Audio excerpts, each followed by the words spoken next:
copasse de sang est une PTE, passerelle de travail par encorbellement. Cette copasse de sang, avant déploiement sur chantier, doit faire l'objet d'une implantation dans le bureau d'études Copac. Ce bureau d'études est composé de 8 techniciens qui sont spécialisés dans l'implantation du matériel Copac. Donc ils vont récupérer les plans clients et ensuite adapter les passerelles au contour de ce bâtiment. Une fois qu'ils ont réalisé l'implantation, ils impriment des pièces qui sont composées donc des A0, des A3 qui représentent l'implantation des passerelles et qui doit être scrupuleusement respectée sur le chantier. Nous avons ensuite les fiches de préparation qui permettent au dépôt la mise à longueur des passerelles et les fiches de spécifiques qui permettent la fabrication de spécifiques pour s'adapter sur le chantier. Tout ceci est validé par le bordereau d'envoi qui permet de valider toutes les pièces qui sont fournies au chantier. Les plans A0 et A3 doivent être scrupuleusement respectés. Ceci nous donne la position des sabots, leur écartement et leur altimétrie. Ceux-ci garantissent l'implantation des passerelles en toute sécurité sur le chantier.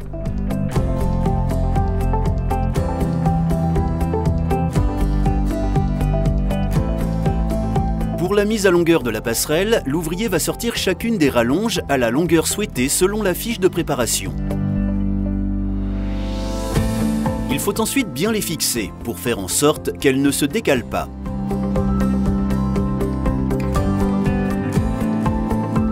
Une fois la première rallonge fixée, l'ouvrier peut y accrocher la barre anti-soulèvement.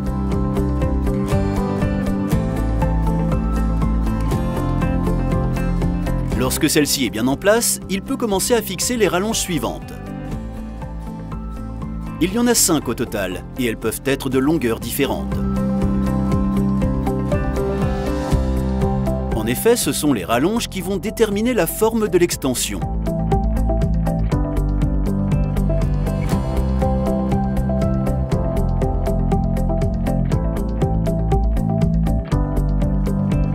Lorsque les rallonges sont positionnées, il reste à découper le contreplaqué en fonction des longueurs de celle-ci. L'ouvrier fait alors une découpe très minutieuse de la plaque. Il reste maintenant la mise en place de l'extension. Avant de la fixer, l'ouvrier doit s'assurer qu'elle soit à la bonne taille. Rien ne doit dépasser. Une fois cette vérification effectuée, il peut mettre en place les 5 vis, qui correspondent aux 5 rallonges.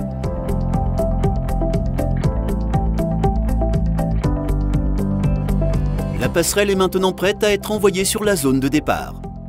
Une fois la mise à longueur de la passerelle effectuée, un ouvrier va s'assurer de la sécurité de celle-ci, en effectuant un contrôle des organes principaux. Il y a tout d'abord un contrôle de la goupille basse, de l'articulation du pied.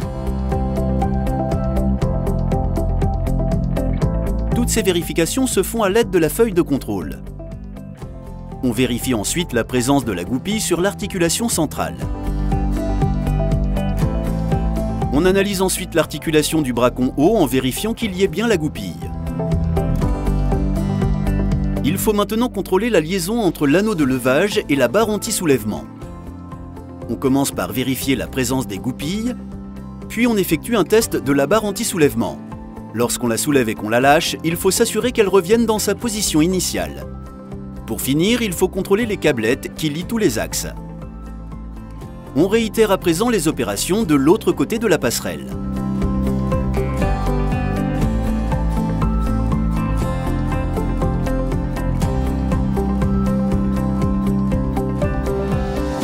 Pour simplifier l'identification des passerelles, on leur attribue un numéro. Il doit être assez grand et bien placé pour être visible du haut de la grue, mais également dessous la passerelle lorsque celle-ci est fixée au mur. On peut maintenant mettre en place la passerelle sur sa zone de lavage. L'ouvrier peut nettoyer la passerelle. Une passerelle propre permet de travailler dans de meilleures conditions et une meilleure sécurité.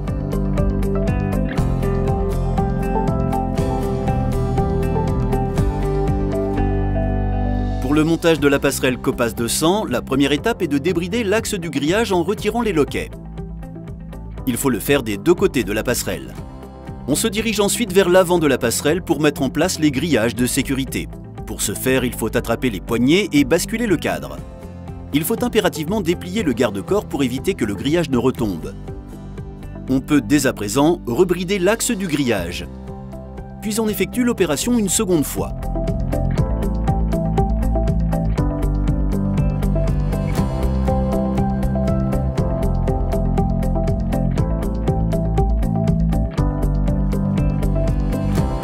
Les grillages de protection sont montés en sécurité. Il faut maintenant installer les barrières de protection d'extrémité. Pour cela, on bloque le premier loquet du garde-corps.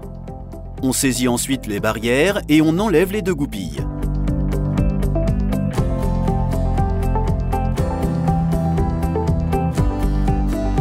On peut maintenant mettre les barrières dans les charnières.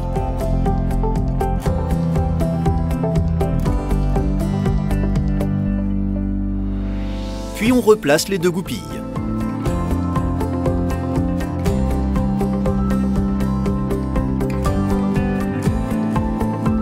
On ajuste ensuite la longueur de la barrière, on bloque le loquet se trouvant à l'extrémité et on fixe le dernier loquet du garde-corps. La barrière est sécurisée, on peut effectuer la même étape de l'autre côté.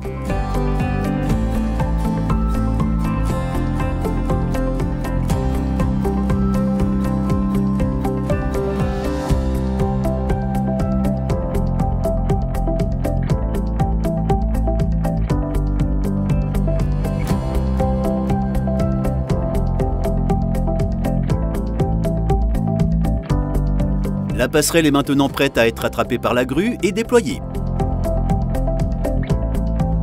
Pour pouvoir déplier la passerelle, il faut débrider les pieds des deux côtés en retirant les axes. Pour élinguer la passerelle, il faut accrocher les 4 élingues aux anneaux de levage supérieurs. Pour ce faire, il faut saisir les anneaux se trouvant dans la plateforme de la passerelle. Le grutier peut maintenant lever la passerelle.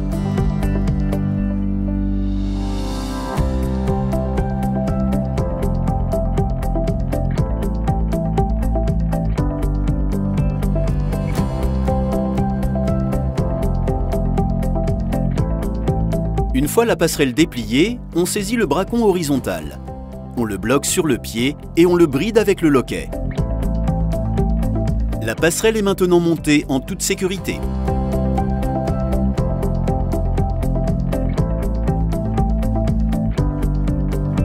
Lorsque la passerelle est montée et sécurisée, il faut la fixer au mur. Il existe plusieurs types de fixation. Les attaches volantes standards qui permettent de s'accrocher en façade dans un mur en béton armé et les attaches sous dalle qui permettent de s'accrocher à l'horizontale dans la dalle. Elles sont essentiellement utilisées pour les balcons. Une fois la passerelle accrochée, il faut vérifier le positionnement de la barre anti-soulèvement. Celle-ci garantit la sécurité de la passerelle.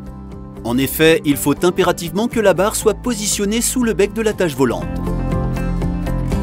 Pour ce qui est du colisage des camions sur le chantier, les chauffeurs rentrent sur le site et s'arrêtent sur la zone indiquée. Les ouvriers vont chercher dans les bureaux les formulaires des marchandises qu'ils transportent ou qu'ils viennent chercher, puis vont se positionner dans la zone correspondant au numéro qu'on leur a attribué.